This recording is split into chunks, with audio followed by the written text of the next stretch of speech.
the very roots of evil, of negativity and singularity, including the ultimate form of singularity, which is alchemy, to the whole state of things, pure violence without object anymore.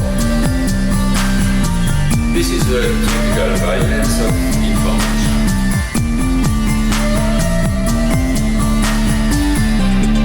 It's violent because what happens there is a murder of the real, the vanishing point of reality. Let's not have a misunderstanding here. Welcome to this week's edition of Machinic Unconscious Happy Hour with Cooper Cherry and Taylor Atkins, as always sponsored by the People's Institute for Revolutionary Semiotics. Before we introduce today's guest, we briefly just want to mention we do have a Patreon account at patreon.com/MUHH. Consider potentially throwing us $1 a month there. But either way, we appreciate you guys, and today we're happy to have James Wakefield returning to the show to discuss the work of Giovanni Gentile.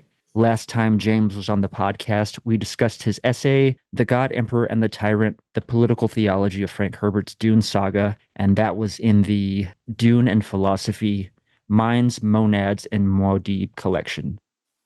We'll be sure to include that episode link in the show notes.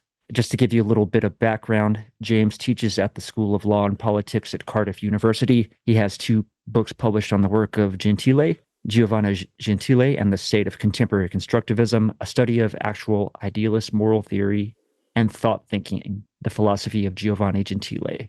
For today's discussion, we looked at portions of the method of immanence, the pure act of construction, and basic concepts of actualism. We're so glad to have you back, James, to actually discuss one of your, I guess, earlier focuses of your research. Just a hearty welcome back. Wonderful to be back.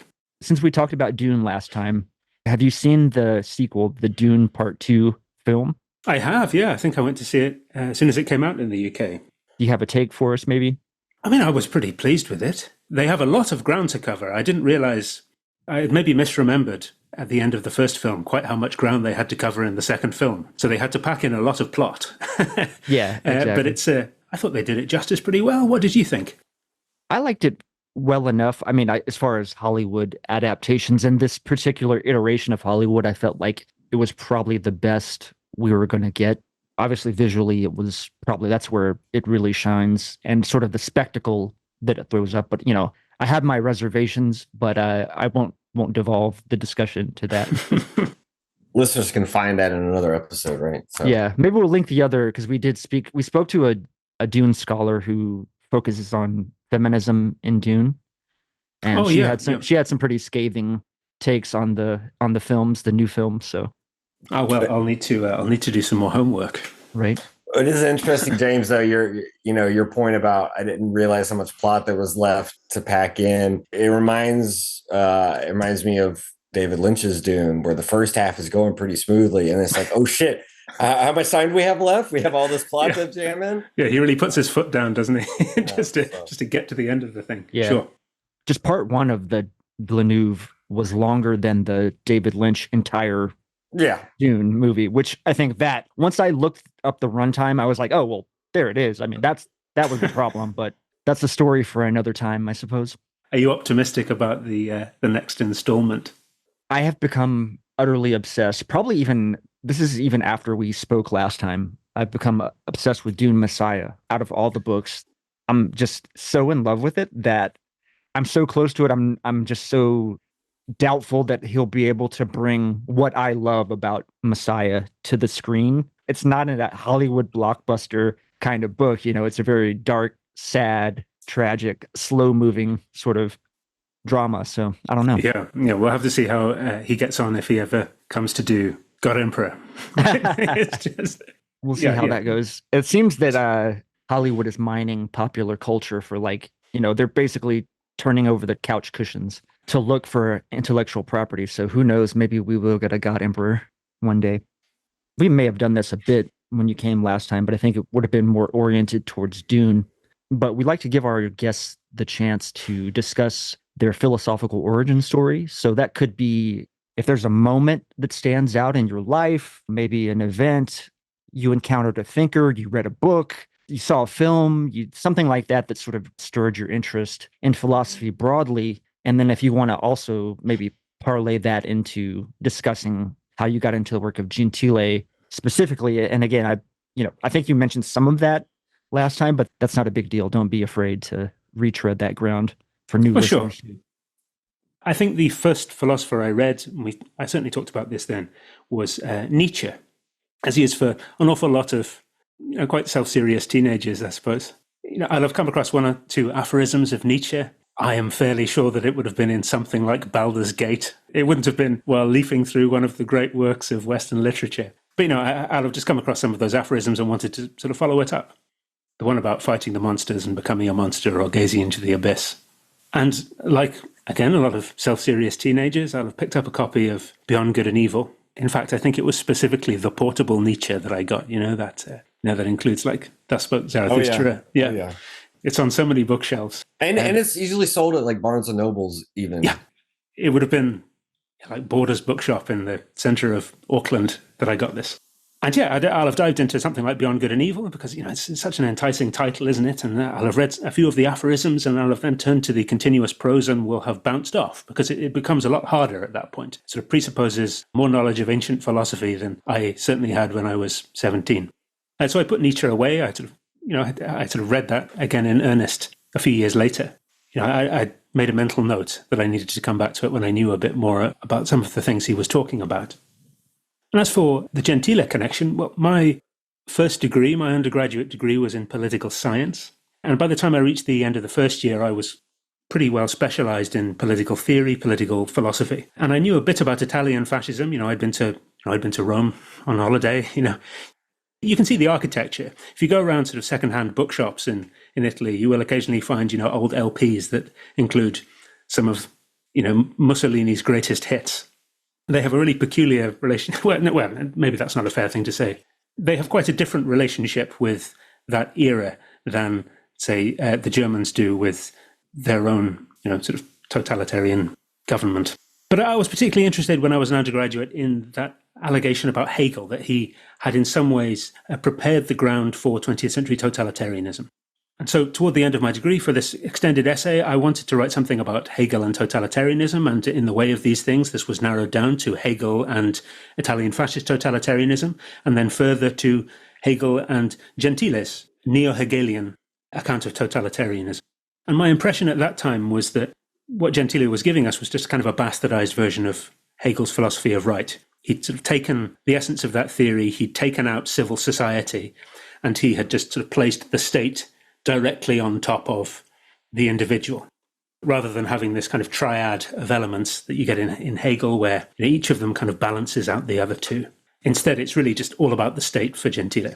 But clearly, I thought there was enough to it that somehow this just didn't really seem a satisfactory explanation, because most of Gentile's philosophical work had been done by the time the fascists came to power. He was already a well-established philosopher. He wasn't just the equivalent of the guy with glasses and a gang. He wasn't just the guy that people looked to sort of give a sort of an intellectualized account of their beliefs.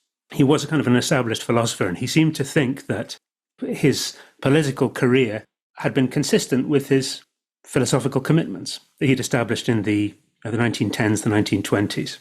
When the time came to do my PhD, I wrote about Gentile, and I was interested in the question of how does his argument work? How does he reach his conclusions? And I wanted to do this without just repeating the sort of Hegelian formulae that he uses through which he presents his work, because that can turn into something like the existing Wikipedia page on Gentile, which is not really all that helpful. It's not that it's what it says is wrong exactly. It just doesn't really illuminate anything for you unless you have already read a lot of Hegel.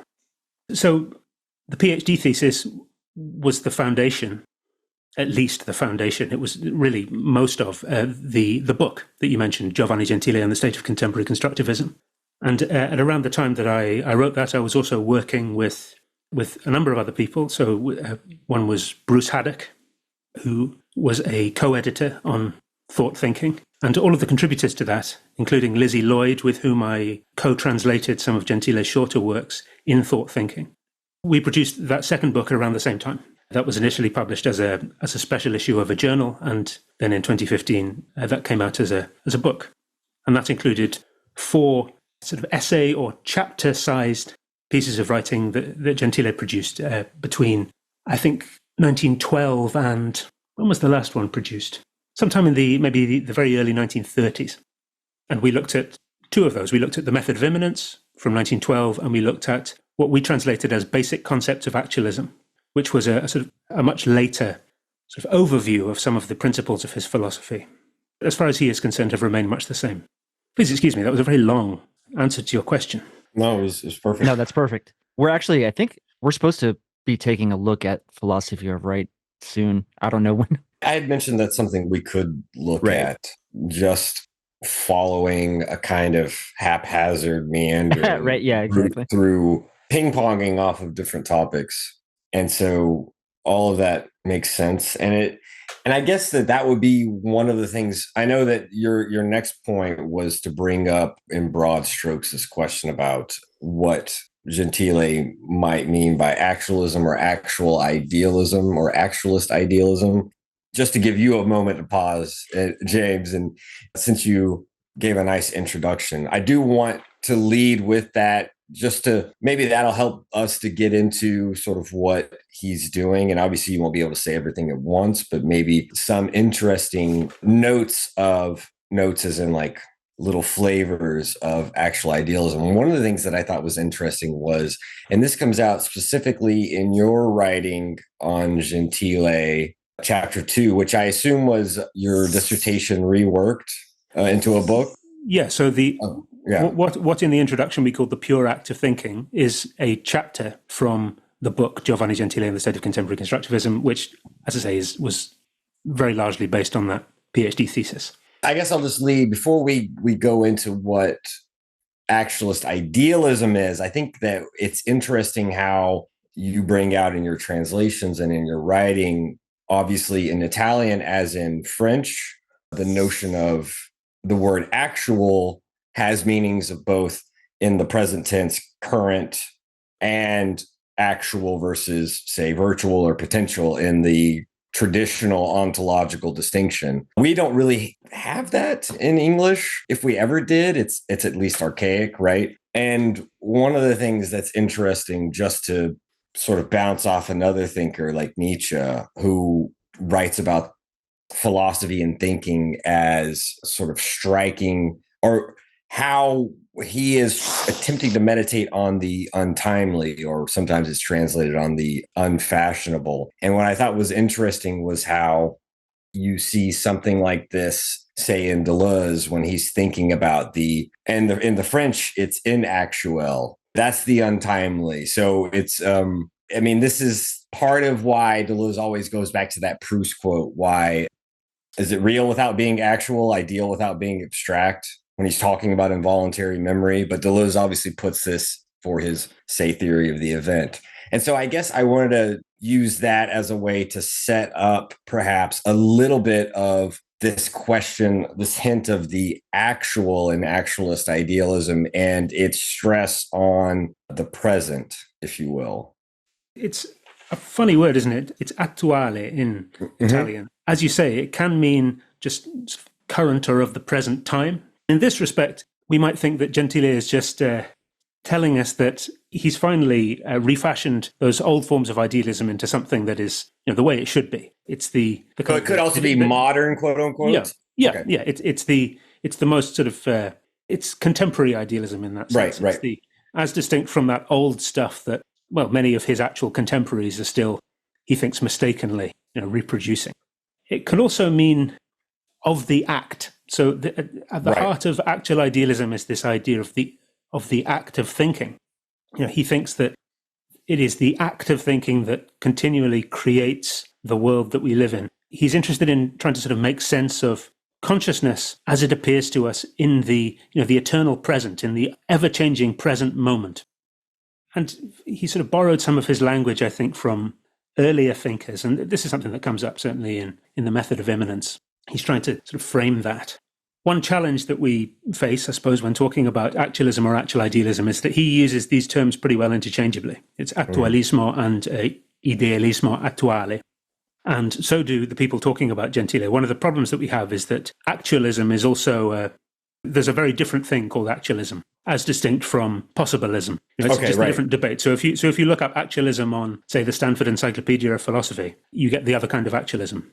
And I suppose it would be quite obvious that you've been sort of misled if you find yourself on that page and looking for any reference to Gentile, but it's finding the right material to look for if you just want to make sense of what actualism is not always that easy, because there are other things that go by the same kind of name. One thing that I enjoyed about, there are these flavors. There's this notion of a modern idealism. And so he will take some elements from, say, Descartes, Kant, Hegel, but also in turn show why they don't go far enough in accentuating whether it be the act of thinking, or, as I was trying to bring out, the third, I guess that's the thing. So thinking is an act. This idealism is modern, contemporary, but also the fact that for Gentile, thinking is always done in this present that's eternal, or that's all there is. It's in the act of thinking itself that there is this recreation of not just what he calls, I suppose, the ego with the capital E, right? The thinking subject, the agent, if you will, of thinking, but also the present, the sort of reality of the present is also recreated. There's several flavors, notes to this notion of the actual. I think that it is in part because it has these different kind of flavors. You can understand different things by it.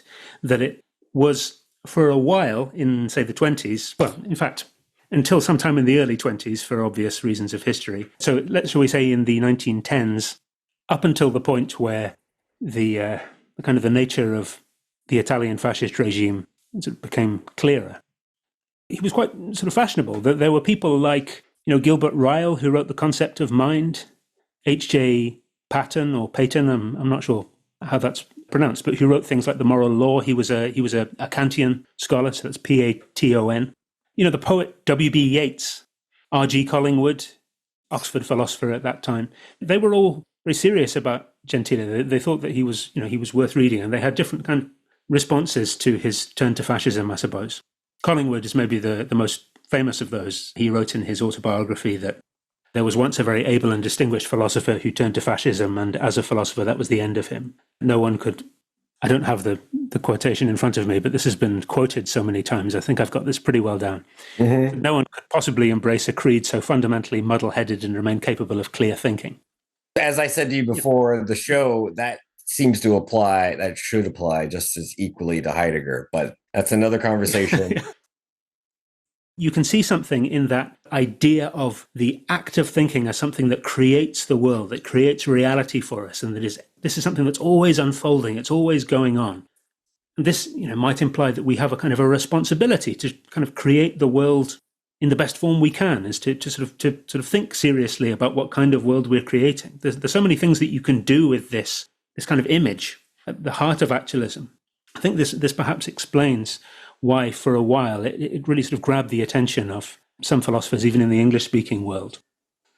I fixated on something that James said about image as I was thinking, obviously, image of thought. Maybe it's the caffeine vapors that are percolating into my brain, but I don't know. I was just kind of curious, do you have Taylor, you might be able to pick that up better than I can as far as... Perhaps this is part of an image of thought. First of all, that time, it is interesting speaking about timeliness and untimeliness and right, yeah. The actual so I guess there is a new image of thought on the horizon in this turn of the century, early 20th century.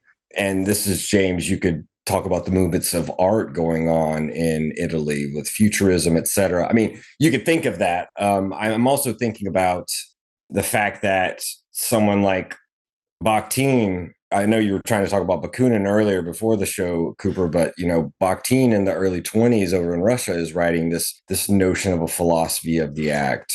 And so this question of the act as instantiating a present, I'm not going to say presence in like the Derridian sense, because that would take us down a whole rabbit hole, although it probably could apply.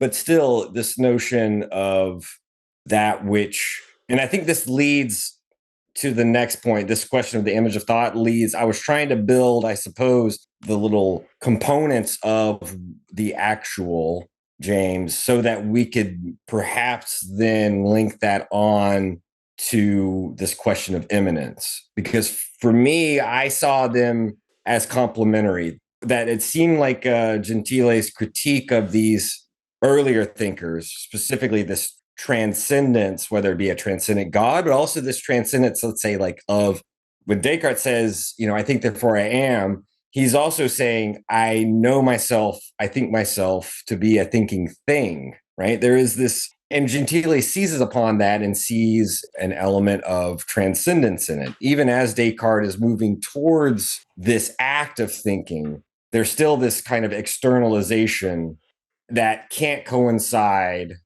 with the act of thinking. There has to be this kind of reflection going on that pushes outside of the immanence of the act of thinking.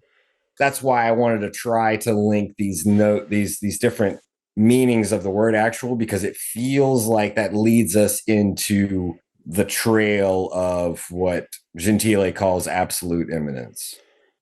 Can I say how I reacted to some of the hints that I got from another meaning for the word actual? If we take it in the classical ontological sense, we may be led astray because, as we already said, there are these different notions of actual, and Gentile is repurposing this word. And one of the things we have to realize is that when Gentile, as far as I understood, is talking about what is actual, he's not necessarily talking about, say, matter or external reality out there independent of the thinking subject in the act of thinking. It's precisely in the act of thinking, ever present in this absolute immanence, that the actual resides. Is that correct? That's a good way of putting it, because for Gentile, what is actual is what is concrete, I suppose, in that, that Hegelian sense of concrete. Yeah. And I suppose outside the Hegelian sense of concrete, then that doesn't clear things up at all. We can talk about, for example, the idea of some object that is out there in the world that I have never thought of. I can refer to that, but for Gentile, that is necessarily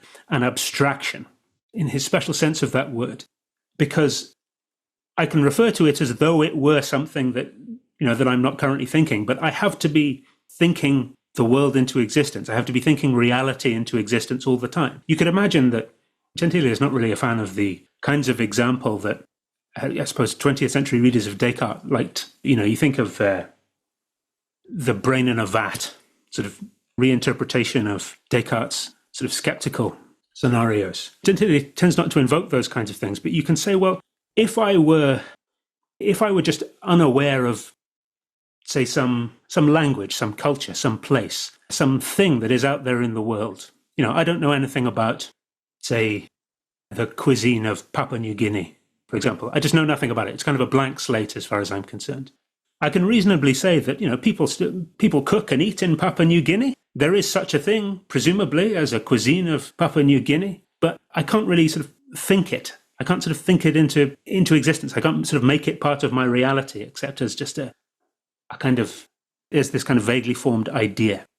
One of the difficulties that we have in translating Gentile into English is that in Italian, you've got, I think, at least one more word that you can use when talking about this relationship between thinking and thoughts.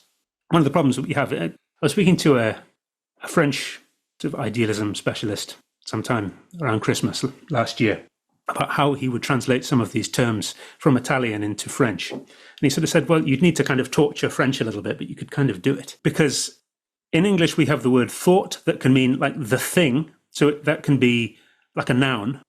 This is an example of thought. There is a thought now. I have had a thought. And it can also be the kind of, we can also use it as the past tense form of think. The past participle. Yeah. So and the past tense, yes, right. So I have thought. I thought of this earlier on. I have thought of, 3 examples I might give later on, whatever we could say. And we have the word thinking. And in Italian, each of these has a sort of a different word, and it's not always obvious which of these we should be using. So they would have pensiero, which is the noun.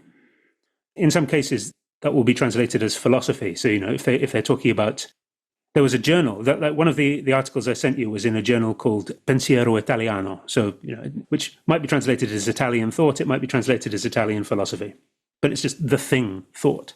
And there is also the word pensato, which is the sort of the past form, penser in French. So in French, you'd say like, j'ai pensé que, I thought that. There's also pensante in Italian, which is like thinking. That ante ending is the equivalent of the English ing. And you also have the verb pensare, which is like penser, with an er at the end in French, which can sometimes be used as a noun. In fact, infinitives can be used as nouns, so that makes sense. Yeah. Yeah. In Gentile's work, practically any of these can be used as nouns sometimes. So he'll talk about gotcha. il pensato, il pensiero, and he combines them. So he talks about pensiero pensante, which is thought thinking. That's where the title of that book comes from. So that is pensiero, that's the noun form. Thinking, it is in the process of thinking. It's sort of thinking now, it's concrete. And he distinguishes that from pensiero pensato, which is thoughts already thought. And again, I'm sorry this is turning into such it's a like, no, but that's it's kind of like dead labor in Marx or something. There's like a dead labor of thought, right? Yeah. Something but like that. I can refer to a thought that I am not thinking. I assume that you are thinking thoughts right now that I'm not thinking, but those thoughts are, as far as I'm concerned, they're just a sort of... They're abstractions again, right? They are... Yeah, that's exactly it. They are abstractions. And he thinks that reality consists ultimately of pensiero pensante. It's that process that's always unfolding. This is what reality in the present that sort of exists within consciousness consists of. I fear I haven't made anything any clearer. No, I think you have because there would be a difference between thought thinking, which goes back to the immanence of the act. Sometimes he refers to self-consciousness and wants to kind of wrap the old sort of German idealist notions of self-consciousness and that whole dialectical unfolding of it into this notion of the sort of immanence of the ever-present active recreation act of thinking. So I think that makes sense to differentiate between that which would not consist in the act in the fullest sense. As I said, I used a metaphor or an analogy with Marx and dead labor. It would be more, again, like these abstractions that we may refer to, but they're just almost, in a certain sense, manipulable things. To bring up Heidegger again, it would be just the realm of, they're almost these tools that are ready to hand, not the present to handness of thought thinking or something like that. So it is interesting that we do lack the grammatical distinctions, and we conflate certain of these distinctions. Well, one of the big problems is that for the concept of pensiero pensato, which is like thought already thought, it's the objectified form of thought or the abstract form of thought. A direct equivalent or a direct translation of that into English would be thought. This is why, some people writing about Gentile will often just give a passage chosen more or less at random, and they'll just sort of say, well, here we just have a thicket of words. Like this doesn't mean anything. It's not clear what he's getting at, because he ends up talking about the difference between thoughts about thought and thought thinking. And it's like somebody doing a tongue twister. And sometimes, and you may have felt this when reading through the Method of Immanence in particular, I think a reader of Gentile can sort of wish that he would just kind of pump the brakes a little bit and just say, well, here's what I meant by that. He often isn't really arguing, I would say, so much as explaining what conclusions you should reach. He isn't going to sort of stop and clarify things for you and say, well, you may interpret this point differently, and here's why you should come with me rather than going in your different direction. Instead, he just says, come along, kids. Mm-hmm, yeah. We're going to reach the right conclusions eventually. There's no tutorial in this. In this game. You notice how much just ancient Greek he just throws in there. That's not necessarily atypical. Again, Heidegger does that shit a lot too. And there's a way in which Heidegger wants to make it out as though it's this intellectual exercise, when with Gentile, he at least seems a little bit more honest. It may be a different type of pedantic, but it's more of a citation. Here's these thoughts that have been thought in the original language. You've got to know that. And I mentioned Ezra Pound too. Ezra Pound does that shit in his writings. I mean, you could even look at and again, I'm only thinking of like the high modernist poets because of this general generation of thinkers. T.S. Eliot, you look at The Wasteland, right? He's throwing in Sanskrit in there. Come on now. Yeah.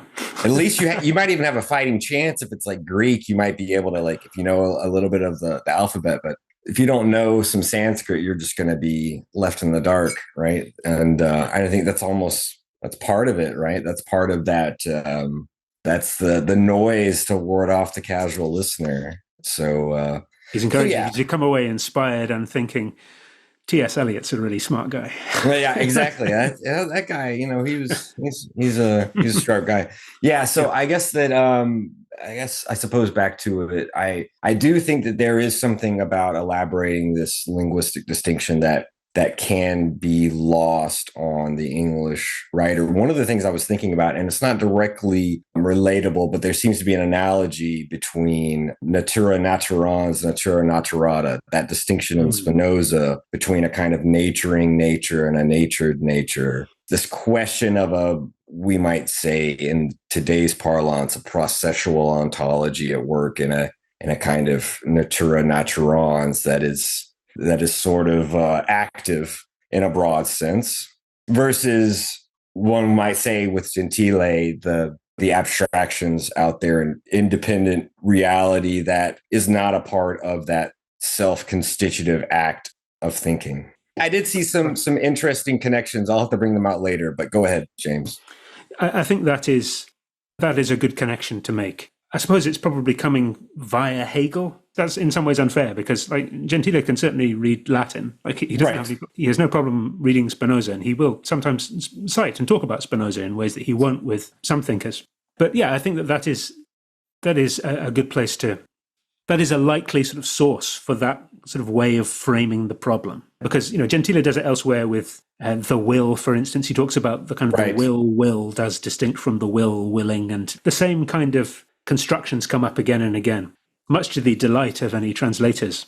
The word will poses its own problems in English, obviously.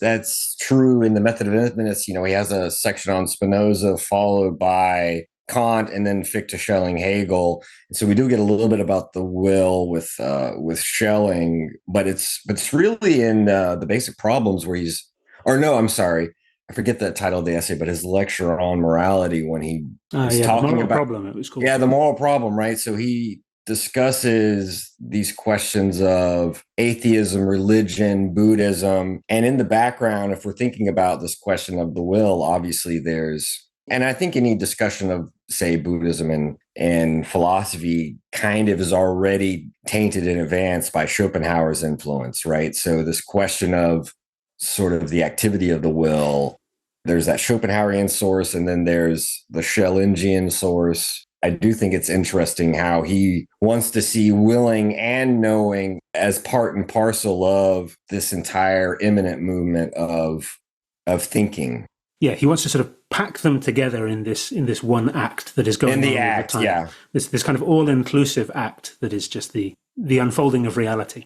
I guess that's where one place we could pause, since we've elaborated a little bit about Gentile. And Coop, I think this may be something you'd be interested in since we've discussed it. And James, if I am sort of taking you outside of some thinkers, hopefully it's not too far, where one of the things I was thinking about when reading Gentile was the fact that he seems to be tackling what I would consider is a question repopularized in the sort of mid-2000s by Meillassoux, which is this question of the correlation, as we might say it today, right? Where Gentile is trying to, and perhaps this is why he obviously has to go through and radicalize the Hegelian dialectic, or absolutize it, or take it further into this question of the actual, right? But I guess to reform it, as he says. Yep. Right, to reform it. And I guess what I'm trying to say is that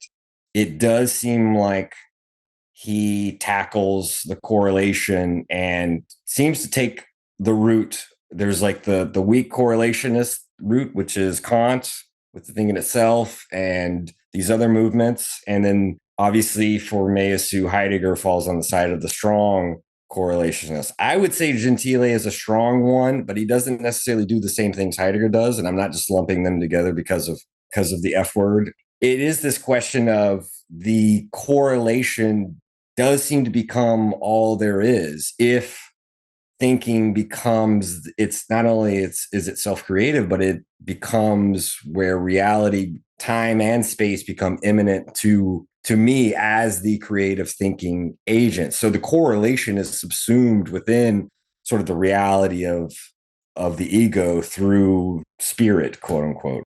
I don't know if you have any thoughts about Meillassoux. If you don't, well, we can leave that aside. But that was just one thing I was thinking about, was the language that would be popular, at least in the past 10 years in the blogosphere, would be this question: what about Gentile and the quote unquote correlationist circle? And how he's like, that's not a problem at all. That's what absolute immanence is. I'm not well positioned to sort of cast my vote on this. Okay. We should also probably be clear that the F word in this case is fascism.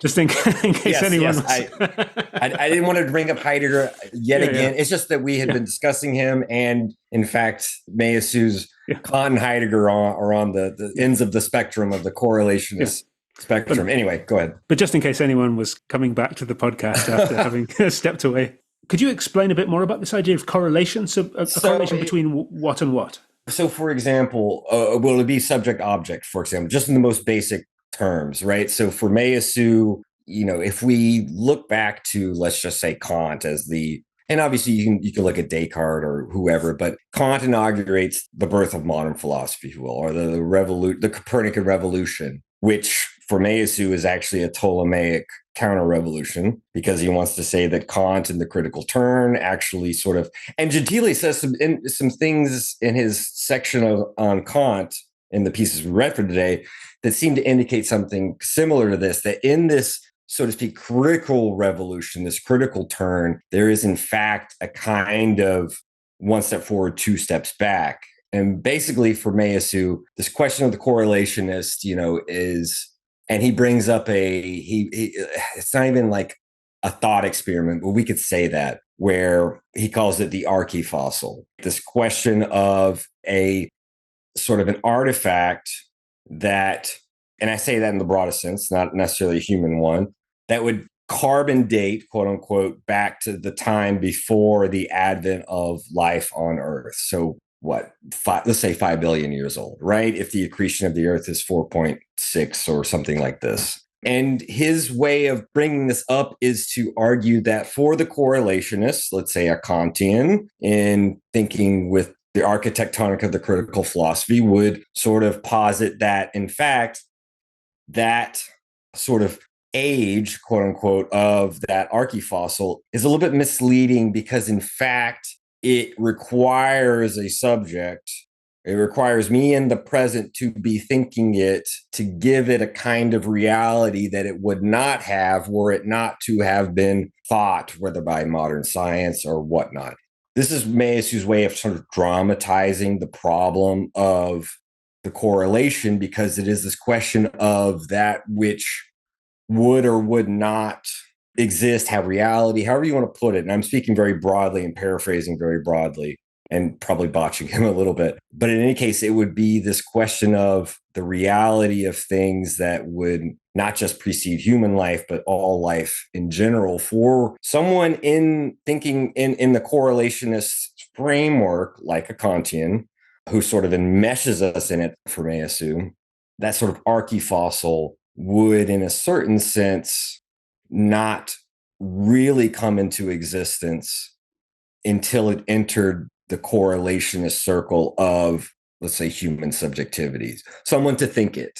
What I'm trying to say is that it kind of recapitulates some of these problems of the question of this sort of the way in which the past and the future are treated as epiphenomena, let's will, if that's fair in discussing Gentile, if sort of absolute immanence of the act of thinking in this kind of recreating present, that's what has reality. Does that make sense? So it does seem like Gentile tackles this question in his own way and raises it to the standard of the absolute.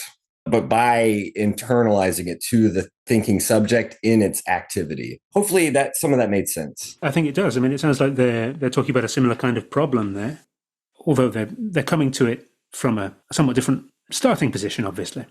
For Gentile, this is the central problem of philosophy. He thinks that it just comes up again and again. It comes up again and again throughout the history of philosophy, and he thinks of the unifying project of all these different philosophers as being trying to make sense of the way that, reality in some ways is something that just has to exist in consciousness. We can't really make sense of the idea of a reality that exists wholly independent of consciousness. We can talk about it. We can kind of imagine it, but that's only by sort of ignoring the fact that we are having to imagine it. We're having to ignore the act of thinking by which it is imagined. This is another feature of his thought, I think. He's interested in the philosophy of history and this way in which we are creating or constructing the past for ourselves. But in the living present, right? Yeah. I think I didn't mean to interrupt you. It's just, you anticipated something where he does talk about history, but for him, history is the history of the living present in the act of thinking, correct? Sure. Yeah, I think that's right. History is something that we sort of cast behind us, a bit like the, how to put this, it's a bit like the wake of a boat. Mm-hmm. But history is ultimately, if you like, a kind of a human construction for him. He's very much a kind of a humanist in one, I mean, maybe that isn't quite the right word, but he's someone who has a classical education and doesn't really take a great deal of interest in what goes on in STEM.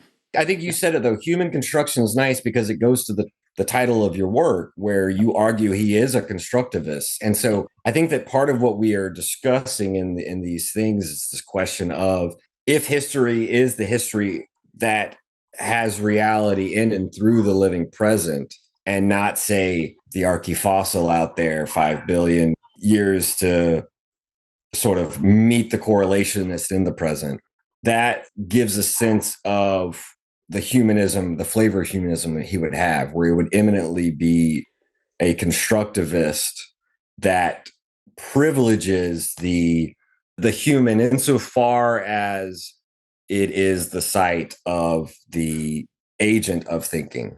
I know that's not necessarily how he would put it, but maybe it's close to how I'm thinking about this question, right? Because if thinking if there were other thinking subjects outside of the human race, perhaps then it wouldn't have to strictly be a humanism. But insofar as we sort of are aware of thinking in its most elaborate forms, that seems to be the flavor of humanism. The constructivist side goes into everything that we've been talking about, though, is that that reality is constructed, if not, I don't know the word that he would use. Is it? I think sometimes he seems to use the word create, right? That reality is created in the act of thinking, which creates itself as well, right? This is, I think, your way of elaborating it. One of the, again, to turn to Spinoza, one of the words that, or phrases you turn to, is thinking is causa sui, right? Thinking is, and the line I don't want to necessarily bring in Deleuze more than this because it would derail the whole conversation. But one of the things that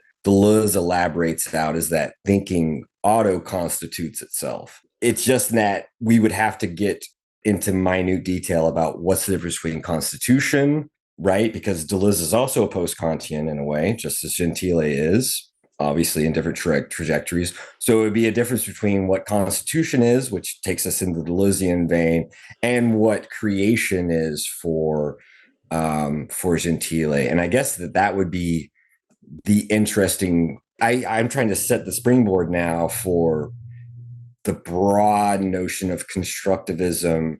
I don't want you to necessarily re-elaborate 300 pages and put you on the spot, but I do think that notion of constructivism is wonderful, and hopefully respond as briefly or as long as you like to what I said, because I do think that helps us maybe to understand creation more broadly outside of just the self-creative force of thinking and reality. I'll see what I can do. And it may be that this doesn't land, and we'll need to try to sort of come back to some of these points from different positions as we go on. One of the big questions for Gentile is, why is it, if we are constructing the world by thinking, why is it that we can't change the way the world seems to be? As someone in the 1930s, what was his name? Roger Holmes, maybe. I wrote a book called The Idealism of Giovanni Gentile, and he said, well, why is it then that we can't create a world in which water flows uphill? We can say that we're creating the world, but we do all seem to have to arrive at the same kind of conclusions about what kind of world we're going to create. If we believe that we live in a world in which we can, say, fly unaided, then when we test that out, we're going to be disappointed. Perhaps quite briefly, but, on the way down, we're going to be disappointed. So I would tend to think of this idea of the creation, of the construction of reality for Gentile as being partly one about how we can reconcile the fact that, it seems to him obvious. It sort of has to be the case that whatever reality is, it is what we are conscious of it being. And we have some, we have some involvement in that. We are playing a role in it when we decide to sort of sit down and try and think about something clearly. We try to, get a firmer grip on the way the world really is. So in some ways, you can think of that image of the self-creating act of thinking as Gentile's starting point rather than just where he ends up. I mean, some of his students certainly criticized him for seeming to reduce all problems to a version of the same problem and consequently just spinning out these sort of formulae. Every time somebody asked him a hard question, he would say, well, I guess you're really asking me a question about the act of thinking or the act of thought that thinks itself. Mm-hmm. And eventually you just want to say, like, come on, man, like, what do you want to eat from this restaurant? like just make a decision, whatever the case may be.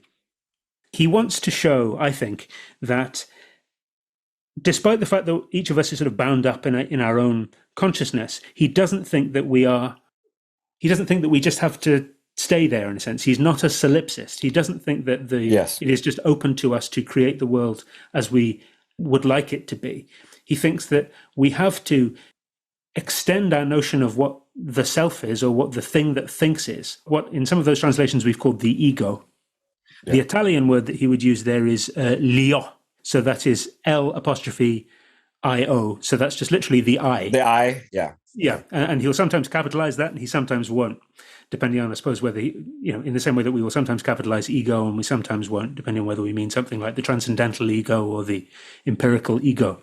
Well, also in French, you don't always translate je, right? Yeah. So I guess it would be similar in Italian. Yeah. Well, Italian is, I think perhaps to an even greater extent than in French, they'll often just drop subjective pronouns. So, like in Spanish, right? So, yeah. So they'll more often say just penso que for I think that rather than yo penso que, because it would be like me saying I'm hungry. And, there's no question of who I'm talking about if I say I'm hungry, because it's how to be is conjugated in English. And I suppose in Latin, the word ego is actually a late addition if you consider the evolution of the Latin language. It's very similar where you've got all the cases and the declensions worked out pretty rigorously, so there was no need to necessarily have a first person nominative like ego. That actually comes about later. Anyway, that's just kind of since we're talking about a little bit of the grammar of Romance languages. Yeah. So I suppose, and this is partly my fault, I suppose I wanted to bring you back this question of the ego, as obviously he's not speaking in terms of Freud, right? Which interestingly is das Ich, right? So that's the I. If you really want to be fair to Freud, he's saying some similar language, but that also goes back to some German idealism language too, right? I mean, that's, and I'm sure Kant's not the first to do that either. But do you think that there is benefit in speaking of ego, and related, and maybe this is again broadly since we're talking about the language, is spirit in the way that and you're probably laughing at me now, is it both meant to be German idealism Geist, so it has that objective side, and perhaps something broader, say like from the Christian tradition, that might be then a little bit subjectivist? I suppose that's kind of how I was reading it here and there. It's a really hard question, and this I think can be it can be another source of disappointment when students are first reading idealist texts, and or when someone has been telling them about Hegel and trying to sort of spell out the phenomenology of spirit, and then somebody says, "Well, just to clear things up, what does he mean by spirit?" Yeah, and they just kind of say, "Well, it's kind of hard to say," because we think in Gentile's case, or I think it's worth remembering that when probably his best known work was called the Teoria Generale dello Spirito come atto puro, which means the general theory of spirit as pure act. there you go. And that was translated into English as the theory of mind as pure act. Okay, yeah. And in that case, they've just taken the word spirit and they've made it mind, because in some ways that's a better fit for, I suppose, it's the same in French, same in German, right? Those words mean they have that broad meaning. Yeah. Yeah. Well, I think there's a French translation from a few years ago, which is called something like l'esprit acte pur, something like that. I have to. Any Italian-speaking and French-speaking listeners may ask me to apologize for any things I've done to their language. But it gets to. But I mean, also, Hegel's phenomenology of mind, and I mean, like, I think that in the early 20th century, mind would have been in English the more appropriate, or that would have been the register, the jargon. Yeah. So, like the Bailey translation of the phenomenology is they make it mind, right? Yes. And people like Miller, I think, later on make it spirit. But yeah, I think what Gentile is getting at with that idea of spirit, it certainly has a lot to do with mind, but it's a very broad concept for him, in that he doesn't think that to think of it as mind as being something like a more kind of abstracted form of a brain or of mind, a person's mind as opposed to their body. He doesn't think that kind of distinction is sufficient to capture what he means by spirit, because for him, in a sense, concrete spirit, the act of the spirit, encompasses the whole of reality as it currently is. I know you were talking about spirit when I rudely had my computer crash because of a power outage. I will say, just to hopefully get you back on track, I feel like Gentile seems to use spirit both sort of collectively for this broader dialectical movement beyond the individual, quote unquote, while also retaining some of those registers and dipping a little bit into that objective side of spirit in Hegel's sense.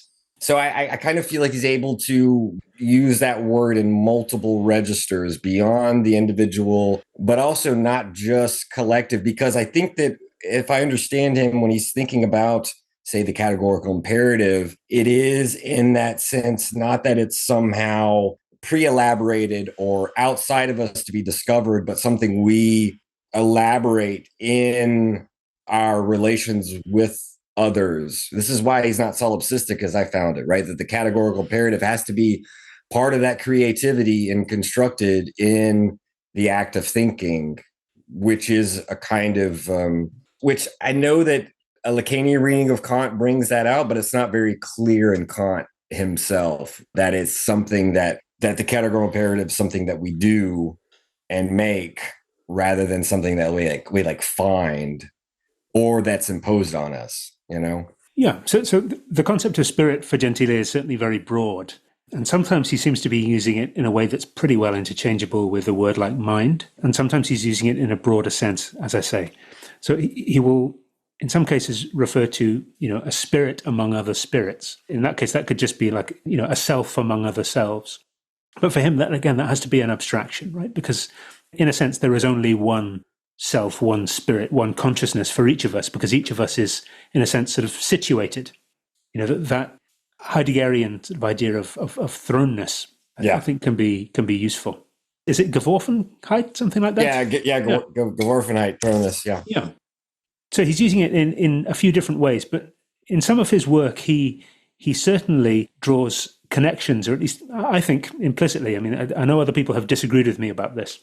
I think he draws connections with, like, the Christian notion of of the self. One of the things that he was best known for, so not totally independently of, but somewhat independently of his work as the creator of actualism or actual idealism, was as a historian of philosophy.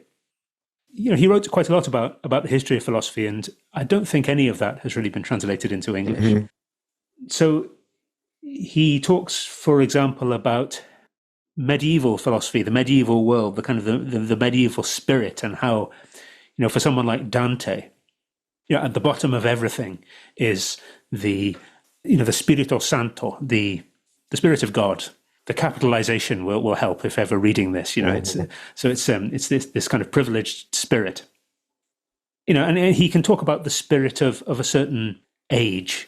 And this is something that people like Hegel obviously did, but plenty of others besides. You can use it in that same sort of broad sense that we might use it today. So it's a very slippery term, and this is one of the problems we have with the idealists. And their opponents obviously just say, well, you need to define the central concepts in your philosophy if we're going to agree with you, right? I mean, we need to know what spirit is and what it isn't. And as far as Gentile is concerned, it is kind of, in a sense, it is almost everything. It's interesting, again, thinking of another contemporary of his would have been someone like Bergson, who uses spirit in a kind of similar vein, right, where it traverses. I don't think it's necessarily as Hegelian as Gentile, obviously, but it kind of is able to capture objective elements and not just psychologistic elements if we focus on the memory aspect, say, of matter and memory. It's what I think Deleuze would call virtual, which is why I find it interesting that I do feel like some of the aspects of what Gentile is trying to do with sort of this question of the act and the actual in the self-creativity of thinking as in the present and as a project has these virtual elements. I do think in the future, I'd love to talk to you about that aspect of Deleuze, but I promised I wouldn't bring him in. So I'm shutting the door on that. I guess, gosh, we have talked about a number of things. Coop, did you have anything you wanted to add, or do we want to? I'm hogging the guest, as I often do. There was a quote about Spinoza that I thought was perhaps, it might hit on a little bit of what you guys were discussing there. Let me see if I can actually find it. Here it is. I'll go ahead and read this and see. Okay. I can always cut this if this is like rehashing. I think it might be sort of rehashing a little bit of what you've been getting at, but here we go. So the spirit occupies an absolute present. The spirit that is past and the spirit that is future pivot and counterbalance around a present that is situated between them. However, neither is properly the living spirit, but a quid mutum instar pictore in tabula, something mute like a picture on a tablet. As Spinoza would say, in which the spirit recognizes its own false image. And precisely because the ego is pure actuality, the ego is not And precisely because the ego is pure actuality, the ego is not located in time, but time is located in the ego. This also, I think, goes to, there's another mention of what Gentile maybe praises about Christianity having to do with founding something in the subject, and I may have to dig that quote up as well. Truth, I think, is what he finds in the subject. Mm-hmm. He sort of draws that from Paul, right? It's sort of Paul via Augustine. Okay, yeah. Okay, gotcha. No, that's true. That's right. I remember that now. He brings up Augustine, and so yeah, I guess that's an interesting link that I feel like is maybe made more clear in the basic problems. Because in the method, the Christian section moves, as all the sections do, everything's condensed very much in the method of Immanent's essay, right?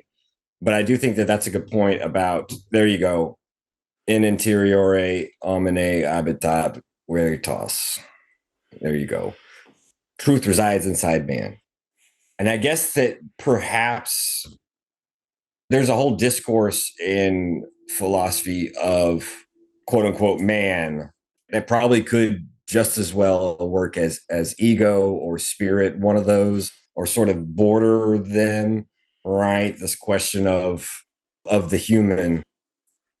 Yeah, that's certainly true. And he really likes this phrase that comes up in Augustine, which we're translating here as, truth resides inside man. It's the idea that the truth is somehow inside us, and we need to discover it, but it is nevertheless, in a sense, sort of part of us. In a sense, it was sort of already there. His relation to, that is to say, Gentile's relation rather than Augustine's relation to Christianity is complicated, I think. I noticed that the only place I'm cited on the Wikipedia page for Gentile, which, just to be clear, I don't touch, I have never touched, is in defense of a claim that I don't, I'm not sure I really agree with. At least I think I was maybe a bit quick to say it when I was writing that book. Because I say somewhere in the book that Gentile identifies himself as an atheist, but nevertheless as culturally a Catholic. And I think I was just a bit too quick when I said that at the time. I wrote an article about it since to try to make up for it, but it was in a mostly Italian language book in the chapter that, because most of the readers are Italian, they don't read because it was in English. That's your original sin. Yes. A classic blunder, I think. But Gentile sort of characterizes many of the philosophers that he talks about in The Method of Immanence as sort of representing steps toward his own position. So from sort of Plato onwards, there's this movement toward actual idealism, and each of these thinkers sort of builds on those that went before. So this is one reason why he can be quite selective about which thinkers he talks about. You notice that the empiricist tradition doesn't really have a lot of charm for him. Something we see in The Method of Immanence, the essay from 1912 that we had a look at, is that Gentile sees much of the history of philosophy as a sort of heading in one direction. It's something that culminates in actual idealism. I mentioned earlier on that he sees the problem of transcendence, what he calls the problem of transcendence, which is really about the way that we need to sort of make sense of there being a world that is in some way outside us, while acknowledging the fact that we are bound up in our own consciousness, this sort of ever-changing consciousness in the eternal present. He sees that problem of transcendence as a problem that goes right back to Plato, at least. Mm. And over the course of that essay, he is sort of sketching out, often very, very summarily. Can something be done very summarily? He is sketching out very briefly how a series of different philosophers tries and he thinks fails to overcome the problem. He thinks that they're getting closer and closer to a solution. So he thinks that the Greeks have the first kind of intuition that this is a problem that they need somehow to overcome, but they end up having to presuppose the existence of this totally external world. So in Plato, for example, you have the world of forms or of ideas, to which our thinking, so far as we're thinking the truth, must correspond somehow. And he says, well, then you're having to presuppose the existence of something that we can't know. Much later on, and if I can skip a big chunk of the essay, but he says that Kant, for example, makes a similar kind of mistake when he talks about the thing in itself. He thinks that Kant is, he thinks that Kant is making a significant step forward, but when he introduces the thing in itself, things start to just get a little shaky, he thinks, because we can't know that there is a thing in itself. And in some ways, Kant acknowledges this, but then Gentile says, well, that's kind of a problem for the coherence of your theory, because you are sort of saying whether we know that there is something that we cannot know. And he wants to try to sort of wring out any trace of transcendence in that way. He thinks that in Hegel, you have a similar kind of problem that comes in through a logic. He's much more a fan of the phenomenology of spirit side of Hegel than he is of the logic.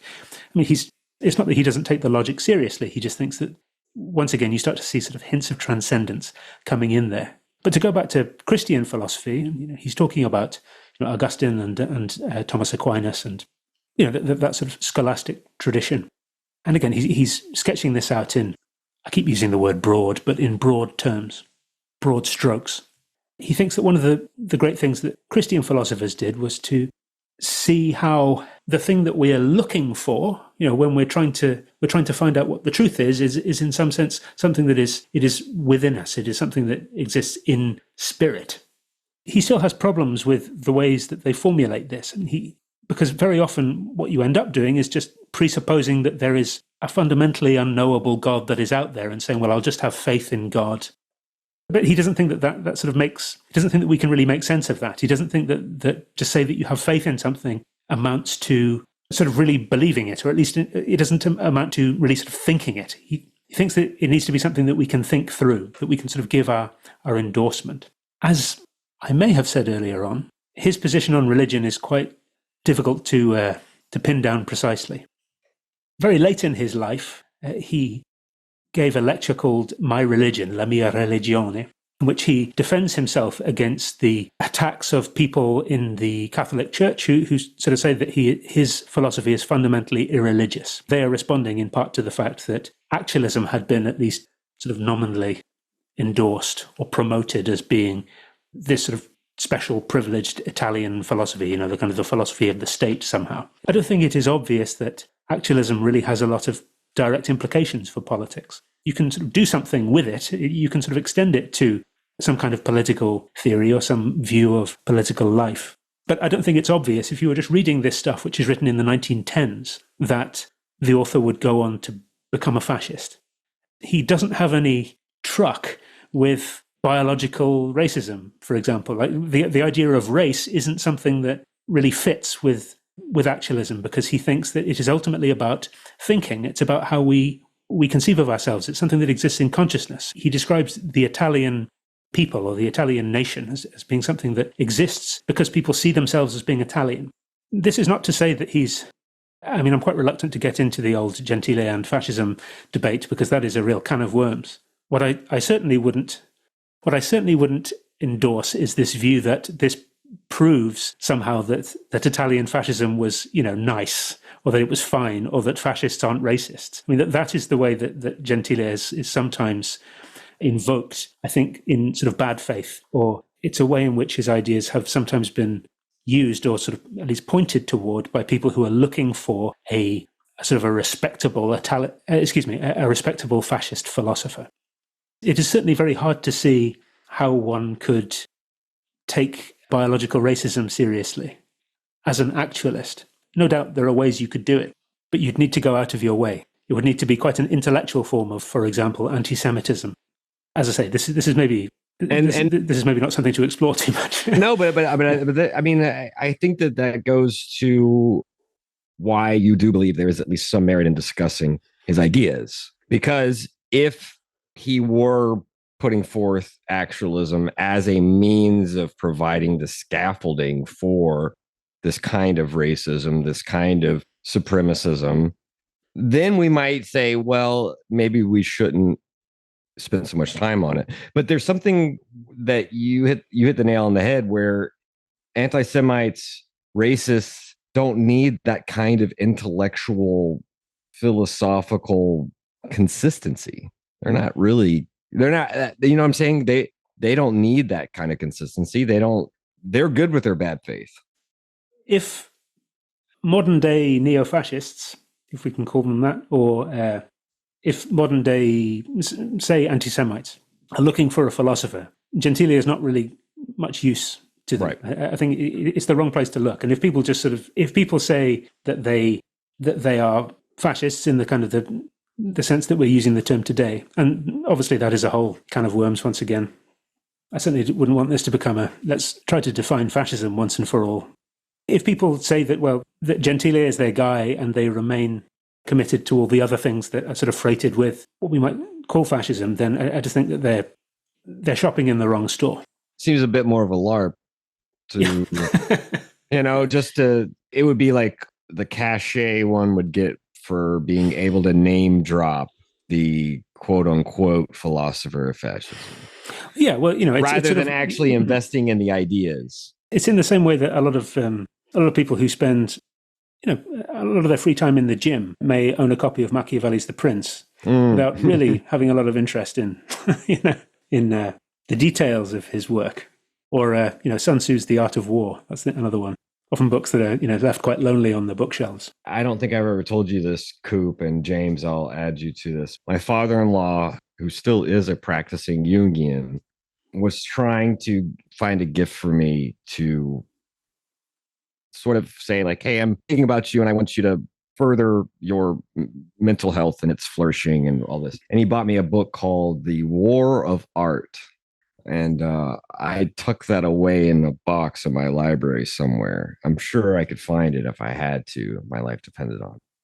I don't think my father-in-law is going to be listening to this, so he's not going to take any offense. But I just remember my spirit, to use Gentile's words, groaning when I received this gift. But you gotta shake his hand and pretend. But there's something to it where I don't think, and I think this is why if we wanted to talk about Gentile and fascism, there's a book that's actually translated, which I suppose is a collection of his essays or maybe some of his shorter books, where he lays out his ideas about fascism. So that would be a whole different essay. That's why I didn't necessarily want to bring in a little bit of what I had read. And I didn't even want to read more of it because I thought it might creep in and maybe like force itself into the conversation about this basically question the history of philosophy about contemporary idealism and what idealism would have looked like in the early 20th century as a way of maybe not completing the system of German idealism, whatever the fuck that means. That's almost like a kind of white unicorn kind of thing, right? Like it's a that's off at the other end of the rainbow, right? But there is a way in which he tries to make a claim of perhaps rendering idealism, quote unquote, today, if not just consistent, at least consistent with a certain thread. And for him, that thread is what he's calling immanence. And again, I'm going to say that's absolute immanence only because another conversation which we brought up last time would be this relation of absolute immanence to radical immanence, which is like Laura Wells' thing. But again, those kind of purviews, I think, at the very least, I know now, having read what we read for today, that there's a number of discussions we could have. Obviously, I just mentioned his work on fascism, so we could actually look at what Gentile says about fascism, which we can't do with someone like Heidegger, at least not beyond the Rector lecture that he gave and the notebooks, which really starts to feel a little bit more about, I don't really necessarily want to read Heidegger's screeds. So it's a totally different thing with Gentile, at least. At least we could say, okay, here's what he thinks of as a political program or overview framework for the Italian nation. That's one thing we could do. Yeah. Obviously, I mentioned Deleuze because I do see this question of the auto-constitution, auto-creation of thought. I see them going there, and it would be an interesting question of the actual and the virtual distinction in Deleuze. So Deleuze's virtualism versus Gentile's actualism. And then Laura Wells off sort of in left field at some point with this question of immanence. So I can already see now how I would be able to participate in conversations about Gentile. And I know that without talking with you and without the work that you've provided with your translations and your book and your sharing of your knowledge with us today, I don't think I would really have any idea about what was going on in the renovations of idealism, if you will, in the 20th century. I'm glad you found it useful. It is difficult work, I think. I mean, yes. The method of immanence in particular it's not a text I would recommend to anyone who just had simply expressed an interest in Italian idealism, or right. Someone who didn't have a sort of a strong background in philosophy. But, obviously, if you're familiar with people like Deleuze or Heidegger, for that matter, then difficult texts are already something that you're they're well a fetish object. Yeah. Where's the next difficult text that I can bang my head against? Yes. That's part of what we do on the show. Not to mention Laura Well. Yeah. I mean, yeah, like Laura Wells, the easiest to read, right? I mean, that's where I think you and I, James, can at least like really like shake hands and become buddies on is translating. Right? You talking about the struggle with just like the grammar and syntax of Italian doing Gentile, and I was like, that doesn't sound anything like Laura Well, right? So I think that there's always a kind of camaraderie when philosophy translators have to deal with difficult writers who aren't necessarily like great stylists. It's not like you're translating I mean, no offense to someone like Gentile, but Method of Eminence is not a pretty text, right? Yeah. Same with Laura Wells writing. It's not necessarily like when you're reading Laura Well, you're like, wow, this is kind of tickling my aesthetic taint. No, it's a bit. It does require a bit of dedication, and I think that's part of any risk, any wager one takes when reading a thinker, whether it be a philosopher or an artist or even a scientist, where you do think that at least there will be some sort of payoff. Now, it's not always like a little grain of knowledge. Sometimes the journey, right, is this kind of thing. And whether or not you learn something that you can point to XYZ, sometimes it is like reading the Method of Eminence. I learned something about Gentile that was a little bit ineffable. It was kind of about his style. Now, I felt like I was able to point to concrete things in the other things I read. I don't know if the Method of Eminence, I think I would have to read that again. Just to be clear, like I think the first time I read it, I think I was trying to just be receptive to the stylistics, and maybe I wasn't necessarily paying attention to. If I had to answer questions at the end, I would have failed that test, right? So I think that that's a very particular one where you would need to. I feel like that would be something for like a reading group. This is again this question of like reading philosophy and why we even do this podcast. I do feel like this is kind of part reading group, part discussion group, part therapy session, right? Like the trauma of like coming up against these texts. But I do feel like something like the Method of Eminence would be something great for like a grad school seminar. Everybody would kind of go around and maybe do a section. That would be maybe a great way of doing it, because reading it by myself, I did feel like I wasn't quite sure, for example, where Gentile, and maybe I should have read it at the end, right? Maybe you need a little bit of practice in Gentile rather than reading it first like I did. That's also my fault, but it did tell me something about what I was up against. And I think that we face it every time we read a new thinker. I think there are a few of Gentile's shorter works that are worth reading, just if you want to get to grips with actualism. And one of those is the basic concepts of actualism, which is a much later summary of his ideas. And I found myself, because it's been a while since I've read The Method of Eminence, and it's been 10 years since I was translating it. So I came back to it with a feeling of trepidation. And just sort of wondering how best to try to sort of sum up any section. It doesn't lend itself all that well to summary, I think, because it is so dense, and in each section you sort of have to spell out a whole bunch of other ideas that he is sort of taking it for granted that you know, that you understand, that you're familiar with. The guiding thread is we're still too transcendent. Yeah. Things are still too transcendent. Yeah. Next, yeah. So it's one of those things where you can sort of sum up the central idea, I think, quite simply, but in a few sentences. And that's just, what is a method of immanence? What is a method of transcendence? And what's supposed to be the difference between these things? But once you sort of get into detail, it becomes a lot more difficult. But no, I found having gone back and read that again, and then having taken a look at Basic Concept of Actualism. Basic Concept of Actualism is a relatively kind of breezy work. It's a walk in the park. Compared. Yeah. It's also mercifully short. There are a few of those shorter pieces of work, as I mentioned. So one of those is The Method of Eminence. There was a lecture that then became an essay that was published, I think, the year before, called The Act of Thinking as Pure Act. And again, that's quite an unpromising title, but it's like the bullet point version of what actualism is. There were two translators called Brian and Rebecca Copenhaver, who translated some of Gentile's shorter writings, including another version of Basic Concept of Actualism. And that came out, I think that came out in maybe 2012. So they wrote a book called From Kant to Croce, C-R-O-C-E. That's a real doorstop of a book.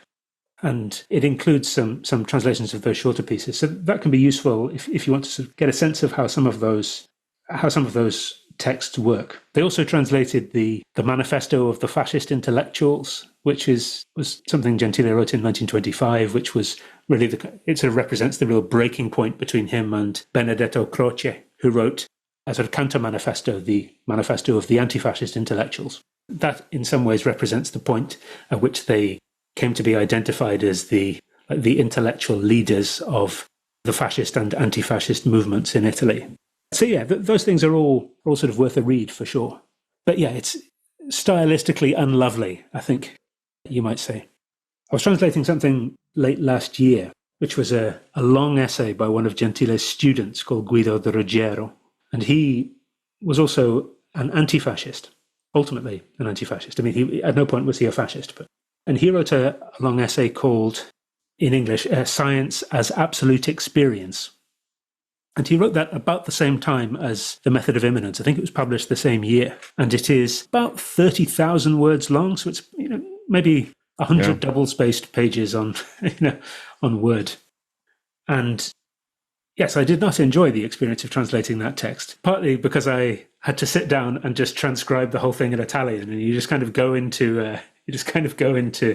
this fugue state and just, feel the repetitive strain injury kind of kicking in as you're adding all of the accents on a non-Italian keyboard, and then sit down and then translate the whole thing into English. And I found that in that about 100 pages of text, there were maybe half a dozen concrete images to refer to.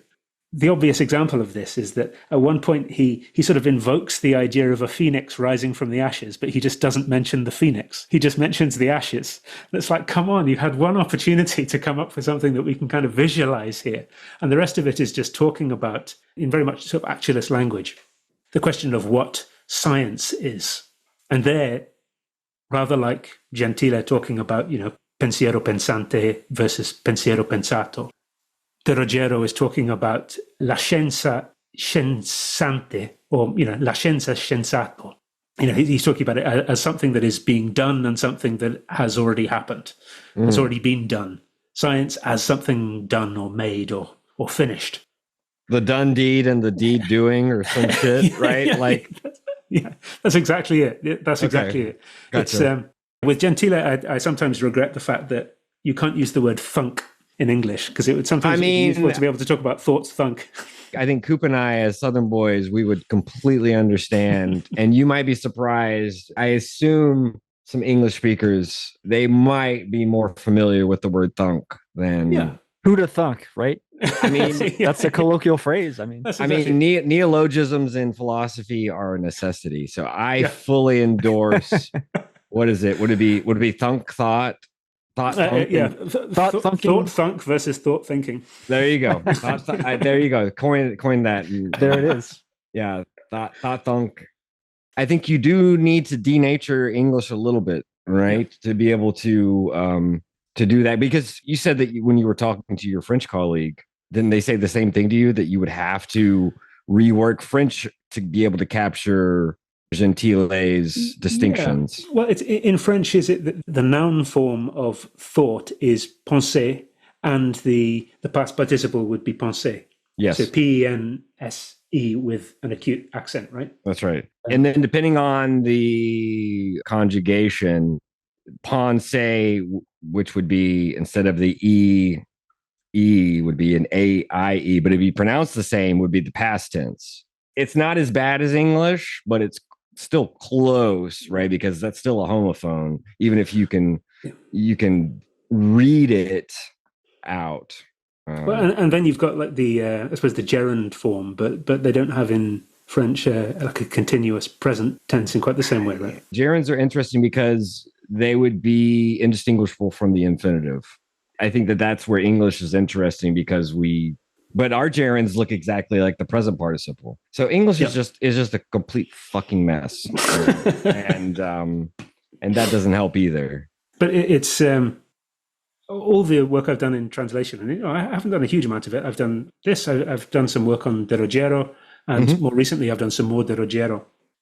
It really shows, I think, that even translating something that is quite dense and technical, translation is always quite an art. It's not just a case of taking something in one language and then just running it through the machine and seeing what you come out with. And this is something I've seen a few times recently. I think we spoke about this before we started recording, is that there have been some bits and pieces of Gentile's work that have appeared in English recently, but I think that our friends at Google Translate have really played a pretty big role in really doing the heavy lifting. The difference between what Gentile is actually saying and nonsense is quite subtle. No, his style is difficult enough. Yeah, I understand exactly what you mean. Yeah, and a machine's not able to really tell that apart and doesn't quite care. Obviously, it's always kind of straining at the limits of kind of natural language, and it can just tumble over into something that just doesn't really mean anything. It just becomes this heap of words. Well, I mean, one of the methods of philosophy for Deleuze is the creation of a language within language. Yeah. Right. And again, I think that's again kind of cribbing from Proust. Proust said something similar about there's something in I'm paraphrasing, I'm trying to think something about the creation of a foreign language within language, right? And now obviously Deleuze generalizes it because now what is quote unquote foreign isn't necessarily empirical foreign languages, right? But he will talk about making language stutter, which isn't necessarily again to be taken literally, right? But to be taken like sort of as an inexact way of taking language to its limit, and obviously breaking with what we might think as ordinary usages, obviously. Yeah. And so, yeah, you're right. If a machine is thinking that your straining of language towards its limit is actually just the normal use of language, then yeah, you're just going to get nonsense. Yeah. That's a fact.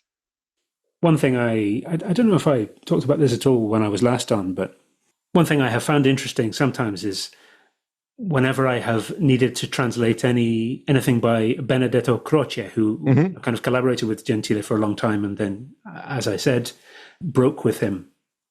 And Croce he's much more widely read as a philosopher. Yeah. An awful lot of his work has been translated into English. Some of it has not been translated very well into English. Okay. But there's just a lot more of it available. So, Croce it can be invoked much more freely than, well, partly for obvious reasons to do with politics, but he's just much better known. But whenever I have had to translate little bits of his work, so for example, if he is quoted in the work of, Guido de Ruggiero, for example, I find it really difficult to get right, because one of the things that's nice is maybe not quite the right word, but one of the things that's convenient about Gentile's work is that he is very sort of serious and focused. Although he is speaking in quite a difficult kind of idiom, he is really sort of rigorous about it. Whereas Croce has a sense of humor, among other things, which is not something that I have ever seen evidence of in Gentile. In Gentile, yeah. I mean, it may be that he was fantastic fun. Kept the jokes outside of the writing, if possible, right? Yes, exactly. He always had a zinger ready if you were there in the room with him, but it doesn't come through in the writing, whereas Croce's his language is much more sort of supple in some ways. Like he will use sarcasm. He will sort of play with words rather more than Gentile will. He also has I would say, a broader range than Gentile. I mean, this is one complaint that's often made of Gentile, is that he keeps sort of turning whatever problem he's confronted with into a version of the problem that he's really interested in. But yeah, I have wondered sometimes about whether, having produced those volumes on Gentile and De Ruggiero, which came out a few years ago, I've sometimes wondered whether it would be worth trying to do something similar with Croce, but I just don't think I would be up to it. I don't think my Italian is good enough for me to really do it justice, or it would be a much more formidable challenge. I've thought about things like this where I find, as I mentioned, Laruelle to be someone difficult to translate, but there's at least a certain logic and rigor to how he writes, even when he can be playful and denature syntax and these other things. But, I think that it would be a new experience and an interesting and difficult one to try to translate, let's say, not that he's not translated, but just try to translate someone like Proust. I think that would be a whole different experience, and you would have to kind of immerse yourself in it, say like in Croce or in Proust in this example, and sort of learn almost like a new gear on a bicycle, and like learn how to like bike uphill or something, and build those new muscles, right? Because you have to, it's or like tuning an instrument, right? Yeah. You're changing key, because now, and knowing how to tune would be something you would have to train yourself in, and you just have to build those muscles and those skills, and build practice. But I do think that, for me, that would be like, okay, I'm translating my first page of Proust.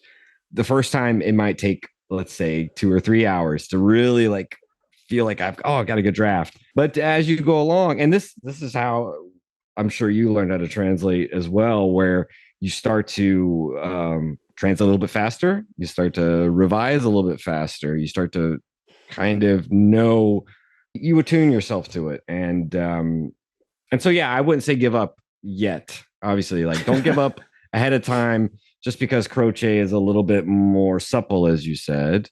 And it also depends on what you would be focusing on him for. So hopefully you would have like a project in mind. Otherwise, you wouldn't necessarily have the motivation, so. Because why would I go translate the 7 volumes of the Recherche, right? Like, that's been done a couple times. Let's not. Yeah. It's a famously tough hill to climb, It's a steep hill. But no, I think it can be a really rewarding experience, though, translating a philosophical text, even if it's something that's quite short. It forces you to think about how the ideas fit together. So if it's something that is difficult, and assuming that there is some sense to be made of it, you're sort of forced to make those connections. So I wondered about this sometimes when teaching Descartes. My French is not good. I mean, neither is my Italian in some ways. Like, I'm glad that we're not having this conversation in Italian. But I can sort of cope with written French, and like Descartes' style or Rousseau's style. They're both sort of clear, or at least they're both quite sort of vivid, I think. I've sometimes thought it would be nice if there's a passage that I'm just having trouble with. It'd be sometimes worth just taking that time. And in some ways, it's the fact that you are taking those 2 or 3 hours, as you say, sometimes on a page, which would seem crazy to do if you're just reading it in your first language. If you're just reading it in translation. Boredom would set in much quicker in that case, I think. It's a really worthwhile exercise, and it's something I would encourage anyone who has any knowledge of a language that they don't use every day to try doing if there's something that they would like to understand better. Rousseau's an amazing writer, and so like I wholeheartedly agree with reading him in the original language. And one writer that I enjoy reading in German is Nietzsche, even though he has a broader vocabulary than a lot of the German idealists. Yeah. And doesn't necessarily write in the same kind of patterns one might expect from Kant and Hegel. So you do have to be a little bit more flexible. Yeah. I feel like there's a little bit more joy gotten out of it than, say, trying to, like the times that I've tried to parse a passage of Hegel's phenomenology and looking at the German. There's not a lot of joy that I got out of that. Maybe that's because it was more of a scholastic exercise rather than, So. But Nietzsche, again, is someone who has a real sense of humor, and so there's a lot of sort of play in his use of language, and that opens up so many questions about how you translate that. There's a story about the oldest recorded joke, and let's say it's Sumerian. We have this written down, and we have all the words in the joke, and it's just not clear what makes it a joke. Like, it just doesn't make sense on its own terms. It's like someone sort of coming to a punchline and then just saying something that's just sort of random or off the wall, and then you sort of need this long footnote that sort of says, well, this word could mean the man's wife, or it could mean maybe the dog, or it could be an allusion to this, to this other figure. And almost inevitably, I suppose, you are going to lose something in any of these translations, but you can try to sort of make up for it. Dante often comes up in the works of these Italian philosophers, as you can imagine. And I mean, quite apart from the fact that Dante was writing, some time ago, Italian has changed quite a lot. It's changed a whole lot less than English has in the intervening period. Right, it has, yeah. But, I am not equipped to translate Dante, But you think of just how many people have. Yeah. How many people have produced translations of the Divine Comedy, or at least of sections of it? And it's this enormous number. And there are some great like the articles. Homer of Italian, right? There's so many translations. Yeah. But there's some articles that I think are worth reading, which are talking about really just the first couple of stanzas of the Divine Comedy, and the huge variety of ways in which these can be translated. And you're sort of emphasizing different things. You're trying to carry different things forward from the Italian. So like the rhythm of the Italian is something that you don't really encounter in English. So how exactly he finds himself in a deep dark wood, right? Exactly. Okay. And there are hundreds of examples of different ways that you can formulate this, but it just goes to show that it's not just a case of saying, well, what did he mean? Well, let's just say that again. I want to see the Google Translate example.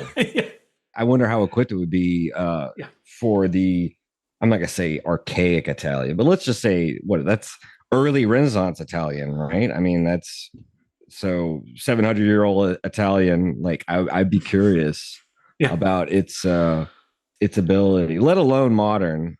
That seems like a great computer science, a way, like if you had a computer science for humanities students or something, right? Translate the Iliad, run that through fucking Chat GPT or fucking, I didn't Chat GPT, but that's a different project. But Google Translate, and then see what comes out, and then do something with it, something creative, something, play with it, and even try to see if it makes sense compared to like actual good like Fitzgerald or Fagles.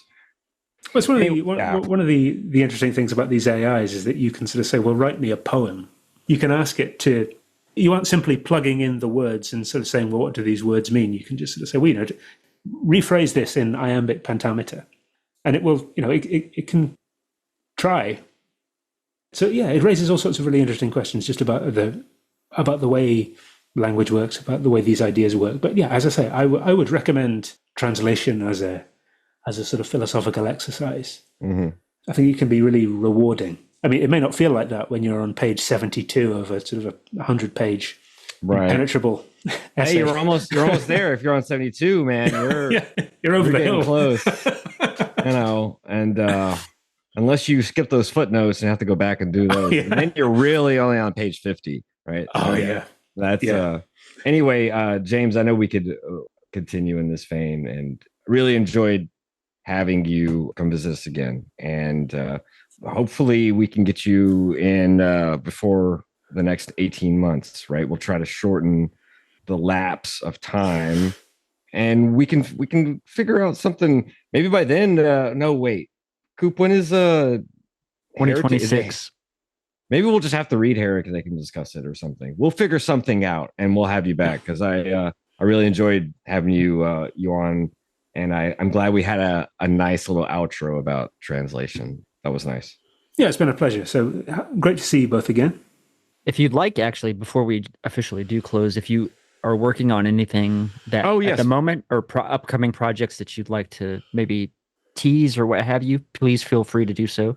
I think you mentioned that translation of what the experience of absolute science, or science is absolute, something like that. Science is absolute experience. No, I've written the translation, but I haven't still made steps to have that published. Yeah, gotcha. Yeah. I wondered about this because I realized that when this question came up last time, I gave a long pause and then made two suggestions for things that I haven't since pursued at all. So I may just be making more rods for my own back if I make any big claims.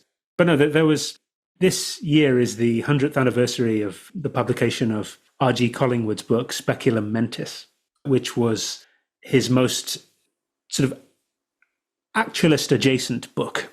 I think we could say. Okay. It's an interesting piece of work. You can get hold of a copy through the Internet Archive, I guess. Mm-hmm. So I wrote something a few months ago about that, and I hope that will appear at some point in the next year or so. But I don't know if this is essential viewing, or this is news that your listeners need. This is your platform, and but you'd be no, surprised. You'd be surprised at what our listeners get excited about and get interested in. So, but no, it has been a fantastic pleasure to be here with you again. Well, thank you, James. We appreciate you. Absolutely. Have you ever had anyone on to talk about Murray Bookchin? I have. Okay, Coop has. Okay. Long ago, before I had Taylor as my co-host, when I was just doing the podcast solo, I did look at some shorter pieces from Bookchin. I wondered about this in that I've had a notion in the same way that, as I mentioned last time, there are lots of things I had sort of intended to write. I think it may be that what I would really like is to have written a bunch of things rather than actually to have to sit down and write them. That's the obstacle here. Right? No, I understand that. Well, writing only happens in the self-creative living present, right? Yeah, that's the problem. That's the problem, right? It's not the written writing; it's the writing. Yeah. That's the hard part. The writing itself. The writing itself. Yeah, that's the mode that you have to be wrote into. Itself. Yeah. Writing done writ. Writing done writ. No. I sort of had a notion a while ago that I'd quite like to write something about Bookchin. I mean, it may not happen. I just have this kind of wad of books. But no, it was just kind of by the by. Bookchin he has some type of dialectical method. I forget what it's something like ecological. Yes, ecological stuff. Yeah. Something like that. I can't remember specifically what the phraseology is, but I mean, he was a Marxist-Leninist that sort of then drifted into this quasi-anarchistic municipalist stuff. Whom amongst us hasn't? Yeah, I mean, his stuff on post-scarcity anarchism or lifestyle anarchism, as he called it. I was going to say in his kind of grumpy phase in the 90s, but he's sort of had quite a lot. It's maybe a longer grumpy phase, maybe a sort of a career-long grumpy phase. I ended up reading something about him just in connection with just kind of anarchism. Anarchism was something I was quite interested in when I was an undergraduate. Same. The better part of 20 years ago. I was teaching William Godwin. Right. Yeah. Who sometimes characterized sort of after the fact as a philosophical anarchist. And I picked up a bit of Godwin then. A bit of Bookchin then, and I found it quite rewarding. It didn't have some of the weaknesses that a few of the anarchists do, which is that they'll sort of take the argument so far and then just sort of say, well, I think that the conclusion is obvious, and that they don't take you all the way to the conclusion in some cases. And he develops the argument a bit further than that in some ways. Once again, thanks to James Wakefield for joining us again on this week's edition of the Machine Gun Conscious Happy Hour with Cooper Cherry and Taylor Atkins. The very rules of evil, of negativity and singularity, including the ultimate form of singularity, which is outcast, to the whole state of things, the pure violence without option anymore. This is a typical violence of information.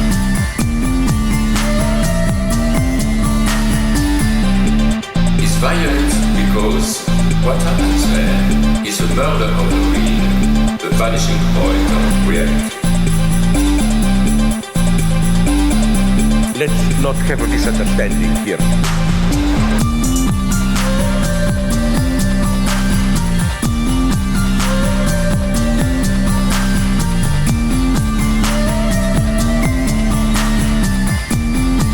What I meant is the following. With nothing left but recycled, whitewashed, lobotomized people, as in Clockwork Orange.